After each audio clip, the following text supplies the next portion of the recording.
Olá, fera! Vamos falar agora sobre a eletrostática. Conta-se que as primeiras observações sobre fenômenos eletrostáticos ocorreram na Grécia. Antigos filósofos gregos observaram a atração eletrostática utilizando uma resina fóssil, o âmbar. O âmbar, quando friccionado, adquire propriedades de atrair corpos leves. Essa observação é o início do estudo da eletrização. Toda a matéria que conhecemos é formada por moléculas, que são constituídas por átomos, que por sua vez são formadas por três partículas elementares: o próton, o nêutron e o elétron.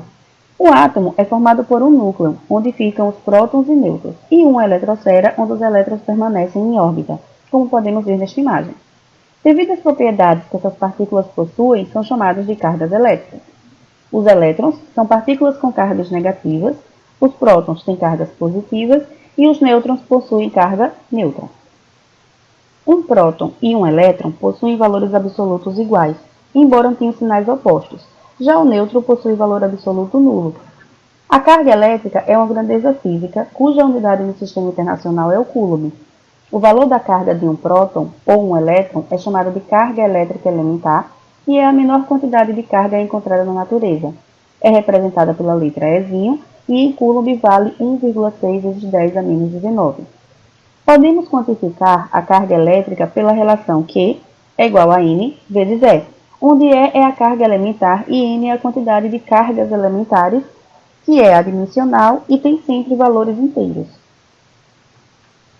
Corpos são ditos nêutrons se eles tiverem o mesmo número de prótons e elétrons. Isso faz com que a carga elétrica deles seja nula. Pela mesma analogia, podemos definir corpos eletrizados positivamente e negativamente. Um corpo é dito eletrizado positivamente quando possui um maior número de prótons do que de elétrons. Já um corpo eletrizado negativamente é quando possui um maior número de elétrons do que de prótons.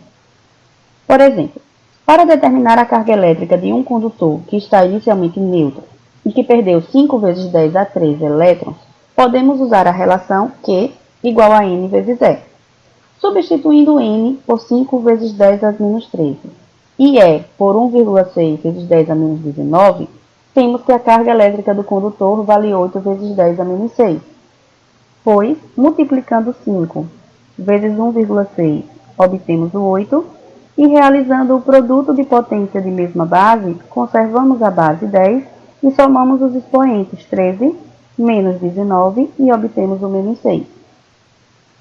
Esse valor pode ser reescrito como 8 microcoulombs. Lembra dos prefixos que falamos em aulas anteriores? Caso não lembre, deixaremos o link ao final desta aula para que você possa relembrar.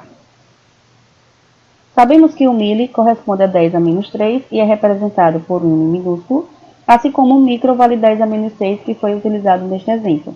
Outro prefixo muito utilizado é o nano, que é representado pela letra N, minúsculo, e vale 10 a menos 9.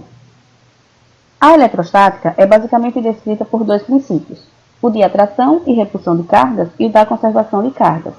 No princípio de atração e repulsão, cargas de sinais iguais se repelem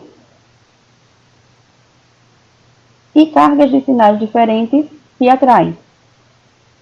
Já o princípio de conservação das cargas elétricas assegura que num sistema isolado, a soma de todas as cargas existentes será sempre constante, ou seja, a quantidade de carga total num determinado instante deve ser igual no instante posterior, lembrando que isso acontece em sistemas isolados, ou seja, quantidade de carga antes igual a quantidade de carga depois.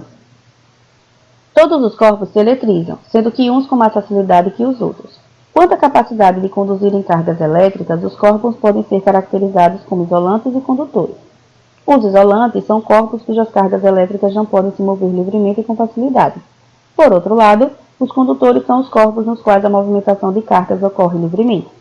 Vale destacar que as cargas que se movimentam em geral são as cargas negativas. Como exemplo de condutores, nós temos os metais, o carbono, gases rarefeitos. Já como exemplos de isolante, nós temos o vidro, a borracha, a seda, entre outros. Bom, chegamos ao final de mais uma aula. Como sugestão, deixamos aqui duas aulas, uma sobre notação científica e outra sobre operações de potências de base 10, muito utilizadas para o estudo de fenômenos físicos. Se gostou, curta e compartilhe nossa aula e para não perder as próximas aulas, inscreva-se no nosso canal. Até a próxima!